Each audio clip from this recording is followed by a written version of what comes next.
Okay, in this video we're going to look at the clue example from class. And this is going to be one that shows both how to use offset to move to the next block and how to use xlDown. So if you have input that has multiple spaces by accident, that you can overcome that. Okay, so what we have here is a block of input data, quite a bit actually, and in this we have the name of a person, a room, and a weapon. So this is based off of the game Clue, which if you haven't played Clue, basically you kind of move around rooms and you the object is basically to guess who done it, in the sense that there's a cast of characters, so you have to figure out which person committed the crime with what weapon and in what room. So here we're coming up with different combinations of possible solutions. So we're doing two things really. We're taking the data here and concatenating it so that instead of just the person, the room, and the weapon, it will say the person in the room with the weapon. So that's the first little bit of it. The second part is, while we're running the loop, because we're going to use a loop, we want a running sum, or I guess a running count, of each weapon. So each time a candlestick appears, we want to tally that. And we have the actual values of how many times each weapon is used in the data, and so they should match that. But before we get into that, let's just set up how to process all of this input. So similar to the address book example, we're going to process it in little blocks. So what we're going to do is we're going to set our cursor at the top of each block each time that we run it, and then use that as the active cell to get the data, and then use our output row and output column values to put our output in column C. So we can, if we would like, to hard code the column, since the column output never changes. We don't really need an output column variable, but we'll do that when we get there. Okay, so to start, let's set up a set of variables that will track our items of interest. So again, you don't have to do this, there are ways around this, but I think it helps to think about what you are doing this way when you're first starting out. Okay, so we've got a name, a room, and a weapon. Those are all strings. So let's go ahead and declare each of those variables. So dim name as, that's a string, dim room as string, and dim weapon as string. Okay, so that sets up a holding place for each of the pieces of data here. Then we're going to set up a variable that will track the current row of the output. So let's declare an integer variable called output row. So dim output row as integer. Now we can use output column, but in this case I think let's just hard code it because we can. So column always is 3, so we can just use the value of 3. So before we start our output row, it should start at row 1. That's where we want it to go. So let's give that, let's assign that value to the variable. So output row equals 1. Okay, so now we're ready to process the data. So the first thing we're going to do is set the cursor where we want it to be when we're processing, and in this case that's going to be A1. So let's do range A1 dot select, and then before we set up the loop, let's just think about processing one block at a time. Okay, so we're going to set each of these variables to the value that's on the sheet. So right now the active cell is over the name, so we can simply say name is equal to the value of the current active cell, so active cell.value. we can use offset for the room and the weapon. So the room is equal to the active cell offset by 1 row, so that's going to be an offset of 1, 0, dot value. And then finally the weapon is offset by 2, so that will be weapon is equal to the active cell offset by 2 rows, dot value. Okay, so now we've moved, we've assigned the values from the sheet to the variables that we have. As you're starting to get kind of used to the process, you can see that you might be able to skip this step and just automatically assign what you need without using a variable name, but in this case I think it helps to have that. So now we're going to put our output using our output row where it needs to go. So we'll use cells for that. So cells at output row. Now again, you could use an output column and set it to 3. Just to show you how this works, let's do cells output row, comma 3, because that column never changes. Dot value is equal to, now let me show you a couple different things. So basically we're going to need to concatenate, in other words shove the strings together, and in order to do that we can use the ampersand symbol. So first let's see what it looks like if we just shove all the variables together. So we have the name, ampersand, room, ampersand, weapon. So obviously it's not the same as this right now, but just to see what it looks like, if I hit run, I get, you can see that there's no spaces. I get Mr. Green, billiard room, lead pipe, all shoved together. That's what this symbol is doing, and it's important to use the ampersand instead of the plus sign because we're setting it up so that later you could use different variable types. So right now we just have strings, and plus sign would work, but this will get you in the habit of using the ampersand. So now what we need to do is we need to add the strings in the and with the. So let me maximize this and we'll concatenate. After name we have the ampersand, quote, space, in the, another space, concatenate again, room, concatenate again, another quote, space, with the, end quote, and then another ampersand. So what this does is it'll include spaces and say the name in the another space, room, space, with the, space, weapon. So if I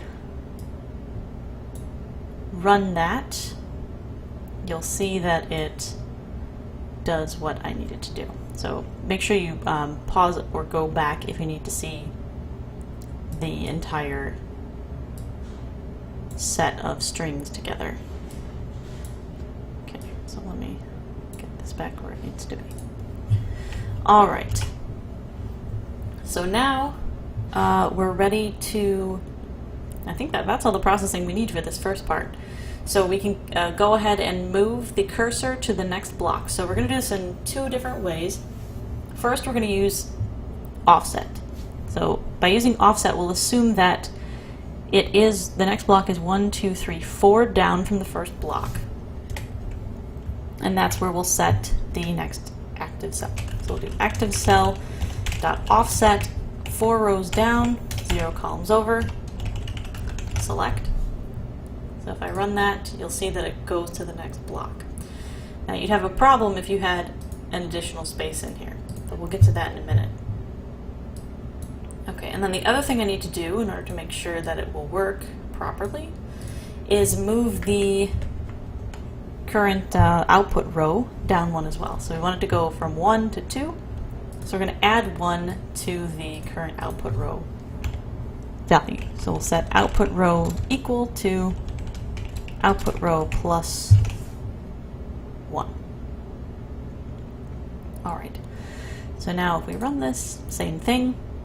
Now we're ready to loop. So we're going to put everything from the variable assignment down to the moving of the current active cell inside the loop. So make sure you don't put it up here, because then you'll get an infinite loop. It'll constantly move the cursor back up to A1 and it won't ever stop. So right before the assignment of name, we'll put our do unto loop. So do until. So do until is empty active cell dot value. So this will look for if the cursor is on an empty cell. And basically, if you're asking, well, won't it see an empty cell here and then stop? It will not. So because we're moving the cursor directly from here down to here, and it will never actually activate on this cell. So it won't see an empty cell until the very end of the output. Of the input, rather. Okay, so let's tab these in to make it a little bit more readable. And then at the end, we'll end our loop with loop. And then let's go ahead and run it before we make it a little prettier. So we run it, and you see it moves all the way down, and then when it moves from here to here, it sees that there's an empty cell, and then it stops running. So in order to, so I don't have to drag this all the way back up, let's do one more thing. After the loop is over, let's select A1 again. So we'll do range of A1 dot select. So if I rerun this, it'll process everything, and then it will take me, it'll take me back up to the top of the data. So if you scroll down, you can see all this has been processed. So if you can do something like this in a loop, you don't have to do it manually. It'll take a lot less time than it might otherwise. Okay. So before we take a look at how to get the count of the weapons, let's adjust the data input and take a look at how to process data that's not perfect. Okay, so I'm going to delete all of the output here. And just right here, I'm going to insert a cell. Okay, so not an entire row, but just a cell. So here we have a case where if I use the current method and I say, okay, well, select the next data set is right here. So I've moved 1, 2, 3, 4. If I do this, it will actually see that there's an empty cell and it will stop. So if I run this, see it just, and I delete this, it just processes the first block. And that's because when it goes to look for the second block, it's not in the location that it thinks it is. So what we can do is we can actually set it up that instead of using a specific offset, if we don't know what's in the data, if there's a ton of it, and there's additional spaces here, we can use end xlDown in order to find the next block. So in class we talk about this end xlDown function, and when you do it the first time, it'll move the cursor here, look for the end of the data. And then when you do it again, it'll look for another set of data. And so what it will do is, if you call it twice, it'll move from here all the way down to here without you having to actually specify an offset. Okay, so what we're going to do is we're going to get rid of the active cell dot offset line, and we're going to replace it with the following. So we'll replace it with active cell dot end xlDown. So that's an L, not a 1, dot, I'll do it again, end xlDown dot select. Okay, so this will move the cursor down to the end of the block, and then it will move it to the next area where there is data in the cells. So if we run this again, you'll see that it processes all the data and it doesn't get hung up here. So it knows to look for the next area. So I could even add, additional spaces and it would still process it correctly. Okay, so we'll try to use this from now on. All right, so we have it processing all the data. I'm going to delete this block again. The last thing we want to do is get a running count of each of the weapons. So in order to do that, what we're going to do is we're not going to declare any variables because we'll have a ton of variables. We're going to use a case statement, and we're going to directly add 1 to each of these cells whenever we see a particular weapon. So if we come across a lead pipe in the first block, we'll add 1 to this cell. Come across a revolver, we'll add 1 to this cell. And so when it completes, it will have added 1 a bunch of times in each of these cells, and it should equal the actual count. So it doesn't really matter where you do this inside the loop since it's independent of the assignment here. But I'm going to put it, I guess I'll put it before the cells operation. Okay, so what we're going to do is we're going to use the range. So actually, before we start, outside of the loop, we need to set all of these equal to 0 to start. Because if we try to add something to a blank cell, it's not going to like that. So what we'll do is we'll set each of these equal to 0 to start. So we can do this using a contiguous range. So we'll say range of, what is this, E2 to E7 dot value equals 0. Okay, so this is, again, this is outside of the loop. So let's run it, and you'll see that we get all of those equal to 0. Now you could have done this individually, but this way we can knock it out in one line and just set them all equal to 0. We'll delete that again. Okay, so now we've initialized them before the loop starts. If you put this inside the loop, it'll constantly reset it to 0, and you won't know what the actual running total is. Okay, so now inside the loop, we are going to, wherever we see a particular weapon, we're going to add 1 to the corresponding cell. So let's set up a case statement to do this. So select case, and we're going to check the value of the weapon. So we want to select case based on the value that's in the weapon variable. So select case weapon, because that's what's going to be used to compare. Let's end this statement so we don't forget to do that. So we'll say end select. Okay, so now we have 1, 2, 3, 4, 5, we have 6 cases, and I suppose we can include a default case. So we have case. Now, since they're strings, we need to include quotation marks. So case candlestick, case dagger, case lead pipe, case revolver, case rope.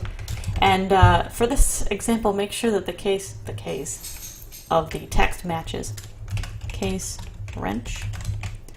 And then we'll do a case else as well. Okay, so each of these needs some kind of execution based on what we're doing. So what we'll do is, each time the weapon is equal to candlestick, the string candlestick, that's what this is doing. It's saying, okay, if weapon is equal to the string candlestick, then we will increase the value of the range on the sheet by 1. So candlestick is at E2. So we'll do range E2 dot value equals range E2 dot value plus 1. All right, let me move this over. So each time, if weapon is equal to candlestick, we'll add 1 to we'll set the value of E2 equal to the current value of E2 plus 1. So that if it runs a second time, the current value of E2, if it already hit a candlestick, will be 1. So then the next time it runs, it'll be equal to 2. So we're going to do this for each of the weapons. So we're just going to change the value of the range. So for dagger, it's E3 equals range of E3 plus 1. Here we have range of E4. That value equals range E4 plus 1. Here we have E5 equals range E5, value plus 1, and so on. This one's E6. E6, that value plus 1. For wrench, we have range E7, that value, range E7. That value plus 1. And then for the else case, we'll print to the immediate window if. So basically, if it doesn't hit any of these, that means that it's not equal to any of the weapons that we think are there.